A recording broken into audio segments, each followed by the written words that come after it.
Hi there, Josh Friberg here with The Abundant Agent, and today is part 2 of a series of how agents can work effectively from home. The first thing we want to talk about is the physical environment that you work in.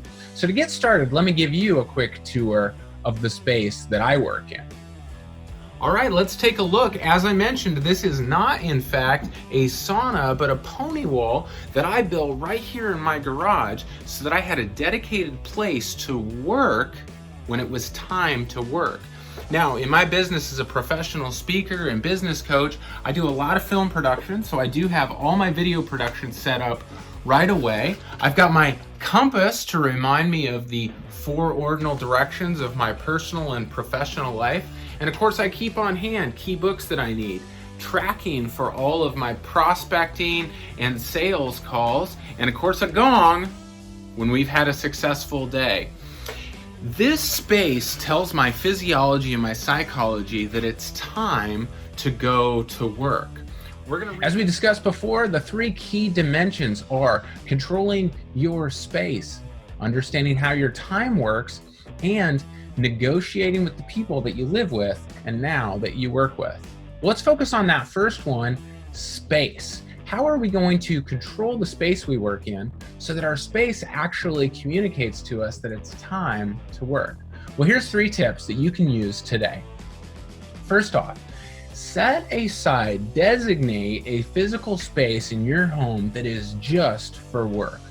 Hey, if it's a TV tray in your guest room or a stack of milk crates in your shed, whatever it is, make a space, carve it out, and that space is designated for work only. Next, get your essentials. What are the tools that you need to do your job so that you're not spending half your day scrambling around looking for them? Put them all in that new designated workspace. And number 3, dress the part. You know, we all had a lot of fun that first week of our stay-at-home orders. Maybe we'd get on a video conference call while wearing pajama pants.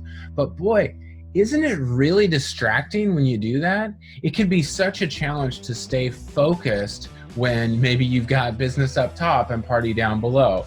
Now, go ahead and take a few minutes to get dressed just the same way you would if you were commuting into an office. Next time, we're going to talk about what we do once we get into that workspace. But for now, take 30 minutes to go set up that designated workspace so that when you get into that space, you know it's now time to be productive on work activities. And when you leave that space, you'll have the freedom to be home.